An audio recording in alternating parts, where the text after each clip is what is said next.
परमेश्वर के उपासक विभीषण वहां का राजा बनाया प्रभु ने। कहते हैं जय तुझे राजपाट भी चाहिए, अमरा धर ले ध्यान, ये बकवाद छोड़ दे। परमात्मा कहते हैं मनहु मनोरथ छोड़ दे, तेरा किया ना हो। और जब पानी में घी निकले तो लूखा खाओ ना, कोई नहीं खावा लूखा। जाए पानी में बिलोए तो घी निकलता होता है। इन बकवादा तो सुख होता हो या धनी होता हो, कोई ना करके खावे। एक चोर था, वो चोरी करता था। एक भक्त किसान था। परमेश्वर कबीर जी आते रहते हैं रूपांतर करके। एक जीवन तो वो अपना वैसे जीते हैं और समय समय कहीं कहीं प्रकट होकर 10-20 वर्ष कहीं रह गए, 10-20 वर्ष कहीं रह गए, अपनी प्यारी आत्माओं को फिर से भक्ति से सैचुरेट करते रहते। तो वो रूपांतर करके प्रभु आए हुए थे, गुरु रूप में संत रूप में विराजमान थे। उनका शिष्य था एक किसान। जब उसने उपदेश लिया ही था, कुछ दिन के बाद वो बहुत निर्धन था। उसके पास एक ही बैल था खेती करने के लिए, और उस बैल को उस चोर ने चुरा लिया। एक चोर ने, अब चोर ने वो मान ली 100 रुपए का बैल था, बेच उसने तो जितने पैसे मिल जाए उतने ठीक, कौन सा मोल ला रखा था, और बेच दिया 30-35 का, और खाए पिए मौज उड़ाई। पुराने समय की बात है। अब उसमें 100 रुपये का आज 10,000 का बैल, इतनी तुलना समझ लो। अब उसने फिर, क्योंकि चोर ने तो कमाए थे, खा पी फुर्रोए, फिर भूखा मरा, फिर चला चोरी करने के लिए। घूमता घूमता उसी साइड चला गया। उसने देखा ऐसे झांक के, उसी पहले वाले जिसका एक बैल चुरा के ले गया था, उसने देखा ऊपर से झांक के उसके 2 बैल, बहुत सुंदर मजबूत तगड़े तगड़े 2 बैल थे। उस चोर ने उसके 2 और चुरा लिए, उसी के 2 और चुरा के चला गया। उसने ये सोचा कि ये आदमी हा उल्ला भी ना करता, ना कि तब पुलिस रिपोर्ट करता, ये सीधा सा आदमी है, इसके के चुरा ले। अब उसने वो भी साल 2 वर्ष में खा पी कर बर्बाद किए। फिर वो उसी क्षेत्र में आ रहा था, उन्हें सोचा उसका तो नाश हो लिया होगा, उसके पास तो होगा ही नहीं। फिर भी किसी और के चोरी करने के लिए चला, रास्ते में वही घर पड़ा था। फिर झांक के देखा उसने, क्या देखा कि उसमें 4 बैल थे।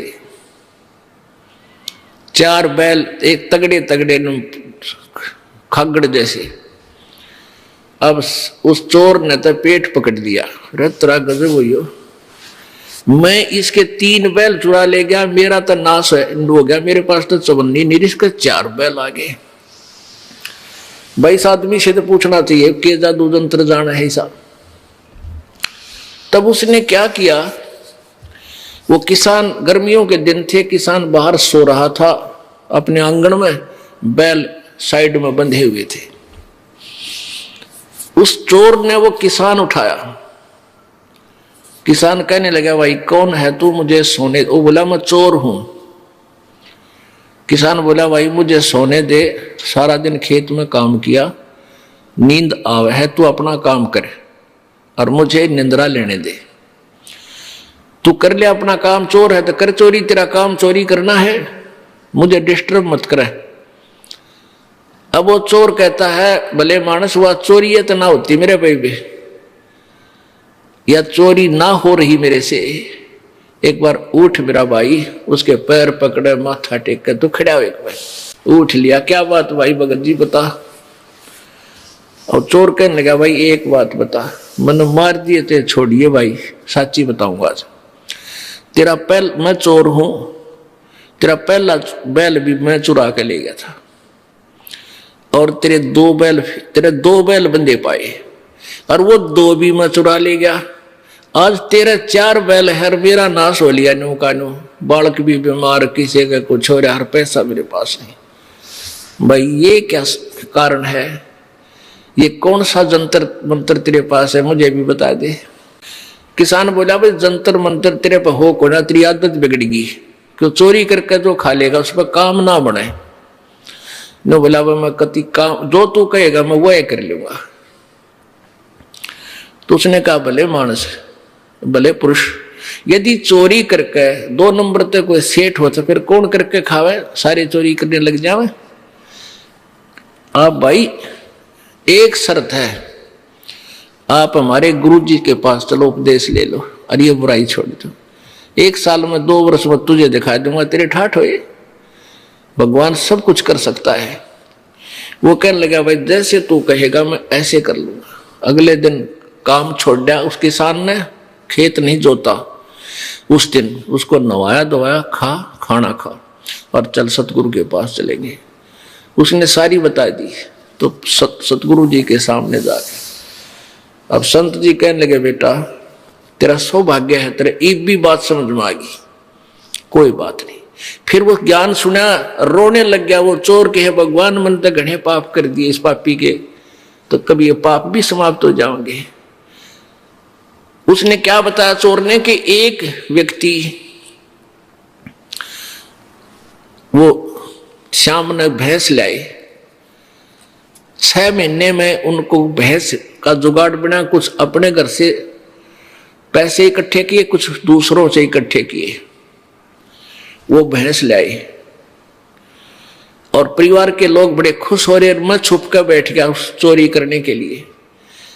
वो बच्चे कह रहे थे माता पिता से कि बहुत दिनों में दूध हुआ है, मेरी दही रखना, मैं मक्खन खाऊंगा, मैं ऐसे करूंगा। और बड़े खुशी मना रहे। रात ने मैं चोरी कर ले गया उसको। अब क्या बीती होगी उन परिवार के सदस्यों के साथ, तो सुबह हाहाकार मची होगी। तो ये पाप परमात्मा मेरे कट जाएंगे। प्रभु बोले, गुरुदेव बोले बेटा ठीक है, अनजाने में ये प्राणी ना जाने कितनी गलतियां कर देता है, पर उपदेश ले, आज के बाद पाप मत करिए, नहीं फिर अक्षमा नहीं होगा। दोनों कान पकड़ दिए जी, फिर चोरी नहीं करूंगा। फिर उसने कहा जा उपदेश ले और भक्ति कर बेटा, देख रंग भगवान के कुछ दिनों में। अब उसके बच्चे बीमार थे, उधर से चोरी करके ले जा, उन बच्चा में लाग जा। एक अंधा हो रहा है, एक की टांग पैरालिसिस हो रहा, इस तरह बुरा हाल उसका। उन बच्चा ने लिया ठा के साया ने, एक गुरु जी उपदेश दे दो, इन पर दया करो। वो नाम लिया, धीरे धीरे बगैर ही औषधि के मालिक के आशीर्वाद तो बालक भी ठीक होने लगे। अब उस किसान ने कहा कि ले भाई ये एक बैल तू और ले जा और अपना कमा ले, धंधा करके खा भाई। वो कहने लगा भाई बैल तो मैं ले जाऊंगा तेरा एक, पर तेरे पैसे दूंगा सारे, पहले वाले बैलों के भी और इसके भी। किसान बोला भाई वह तले तेरी मौज है, बाकी मैंने तेरे पैसे की आवश्यकता नहीं। तो उसने क्या किया, अपना धंधा करना शुरू किया। 2-3 वर्ष के बाद उसका खूब ठीक गुजारा हो गया। तो 3 बैलों के पैसे, 4 बैलों के पैसे लेकर उस किसान के पास आया। कहने लगा भाई तेरा भला हो, आपने मुझे बहुत ही अच्छा मार्ग दिखा दिया और ये पैसे ले तेरे सारे। उससे किसान बोला भाई मेरे को पैसे मेरे परमात्मा ने दे दिए थे, 4 बैल बांध दिए मेरे। एक सीजन में इतनी कणक होगी थी मेरे पास, उन 3 बैलों की चोरी के भी सब में ठाठ कर दिए। ये पैसे मालिक को दे, तेरा पुण्य बनाए। वो दान करवाए दाता के पास, गुरुदेव के पास जाकर। तो पुण्यात्माओं, हम परमात्मा की परिभाषा से बहुत दूर हैं, परिचित भी नहीं है। इसलिए हम पाप पे पाप करते जा रहे हैं, दूने दुखी हो रहे हैं। और पैसे की होड़ लगी, 2 नंबर के काम थे, किसी तरह भी पैसा हो, पैसा ही पैसा दिखाई देता है संदेह प्राणी में। और पैसा भी परमात्मा बिना आपके पास आ नहीं सकता, दूना दुखी होगा। तो यहां परमात्मा हमें बताना चाहते हैं कि सुख तो यहां है ही नहीं, लेकिन निर्धन ये सोचता है ये धनवान सुखी होंगे, मेरे पास माया आ जाए। माया आए पाछे देखियो आप किसे सुखी होगे, दूने दुखी। पूछो मत, इन सेठा ने पूछ ले क्या हालत से उनकी, क्योंकि माया एक बार आई ना और आदमी का मस्ती छाई ना, पहले तो भगवान से दूर करेगी। क्योंकि हम इस झूठे सुख को सुख मान लेते हैं। धन हो जा, एक कार कोठी हो जा, 10 आदमी सलूट करनी हो जा, बस फिर तो टीटी पाक जाए। और परमात्मा कहते हैं या तो पृथ्वीपति, पूरी पृथ्वी का राजा, चक्रवर्ती राजा चकवा, वो भी सुखी नहीं भाई। देवराज इंद्र का राजा भी सुखी नहीं। क्या बताते हैं भाई, सुरपति दुखिया भूपति दुखिया, ये रंक दुखी बपरीती हो। सुरपति दुखिया भूपति दुखिया, रंक दुखी बपरीती हो। कहे कबीर और सब दुखिया, एक संत सुखी मन जीती हो। संत सुखी मन जीती हो।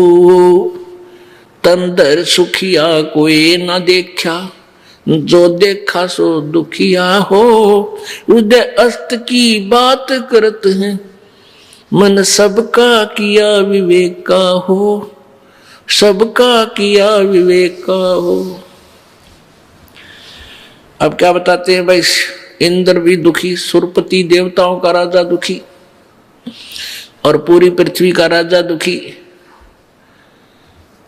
और रंक दुखी बपरीती हो। और गरीब तो स्वाभाविक दुखी, निर्धन तो स्वाभाविक दुखी। और कौन सुखी, कहे कबीर और सब दुखिया, एक संत सुखी मन जीती हो। अब मन जीता कैसे होगा? परमात्मा की शरण में आवे। और गुरु जी बताते हैं परमेश्वर का विधान के बीड़ी शराब मांस तमाकू जर्दा कभी छूना भी नहीं है, यदि तूने कुछ सुख चाहिए जीवन में। ये सबसे बड़े शत्रु है इस प्राणी के, इनको कभी नहीं खाना चाहिए।